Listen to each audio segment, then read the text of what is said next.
The type of cancer I was diagnosed with was ductal carcinoma. T-cell lymphoma leukemia.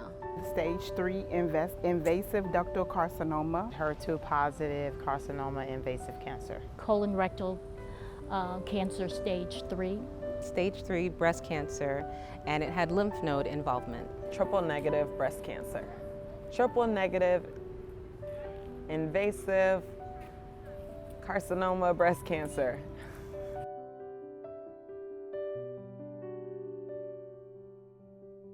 The day I was diagnosed was interesting because I didn't really expect the diagnosis, so I went to the doctor by myself. The day before I was diagnosed was like a normal day. Just a regular day, you know. I already had been being tested because there was some thought of me having breast cancer. So I was kind of a little nervous, but I wasn't going to worry. I tried not to worry until I actually knew what my diagnosis would be. Everything was normal except that I felt tired, extra fatigued. And the following morning when I woke up, I realized that I felt weird. I remember saying to myself, I feel weird. The day before was a normal day. I was 51 years old. I had a great job. My son was out of college, or in college, and my daughter was in her senior year of high school, getting ready to start. It was just another normal September. And then the diagnosis came. The day before a diagnosis, pretty rough. The day before the diagnosis was a little bit of a tough day because I had a biopsy, but earlier in the week I had the mammograms, they did all kind of testing, and then I knew Thursday was my biopsy, and I think everybody gets a little nervous with the biopsy. The day before that I was diagnosed, very distraught, you know, again confused.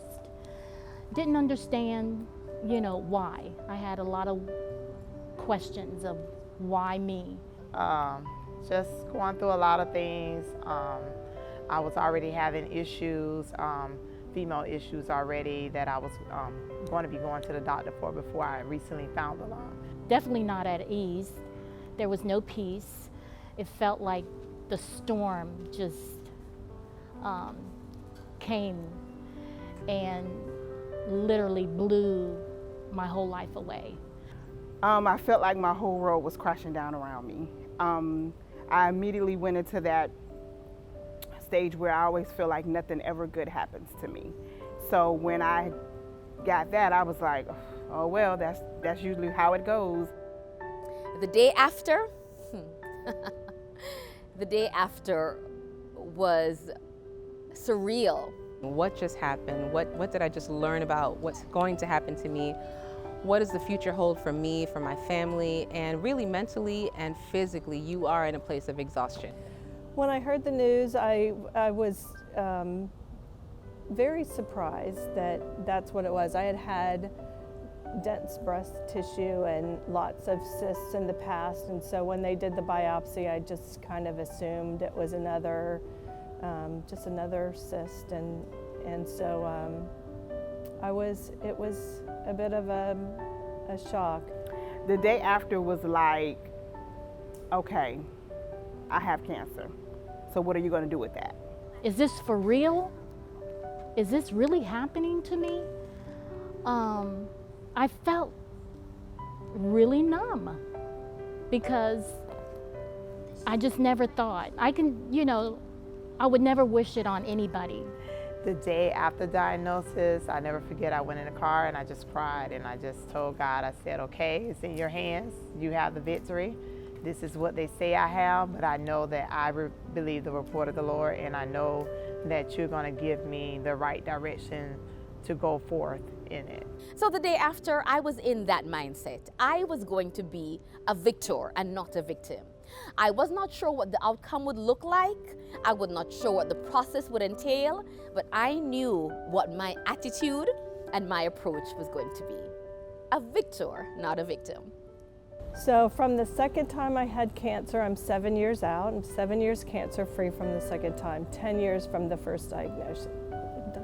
So, they say get past that 5 years, and I'm very thankful that I'm past that 5 years. So there's a little bit of relief now, I guess, that you hit those milestones. It was a curse that turned into a blessing. It was something that I thought would crush my life, but actually it's been a blessing. I've met a lot of beautiful people along this journey. Now with this, I'm going to, promote early detection. Where I stand now in this cancer journey is really just educating other women, really educating them about self-care, about learning to know when your body, not to know when your body, but really to listen to your body. When your body says sleep, you need to sleep. What I've learned throughout the journey is God is so gracious and so merciful that He sustains my life. And I think prior, we kind of have this sense of, we have certain controls over our life, decisions that we make, where we go, who we meet. And really, He said in His word, He's ordered our steps.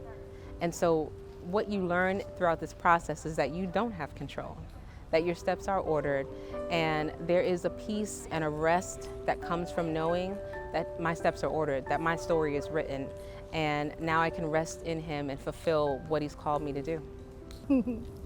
Where do I stand now in this cancer journey? Now, I may not know why, and I may not ever know why, but I know that God's hand is upon my life. I know that I am an overcomer. I know that I'm victorious, and God has given me the grace to get through this. I know Him more than anything. I know God for myself.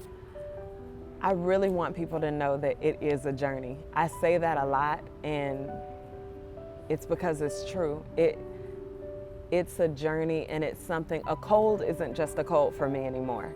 Now when I get a cold, I'm like, what's going on? Because that was the trigger for me to find out that something was going wrong. So this project, my grandmother died when I was not even thought about, when my father was 19 years old from breast cancer. Then my aunt, who I was very close with, she died 5 years ago from breast cancer. And my other aunt, my dad's younger sister, she passed from cervical cancer just 3 months before my own diagnosis. So I did this project last year to honor them and all the other loved ones that I've lost, that my family has lost over the years from cancer. So I was really excited to do the project the first year, and just excited to celebrate other sisters who had walked through this journey that I still didn't quite understand, but just I know they made it. The prayer was answered and they were here.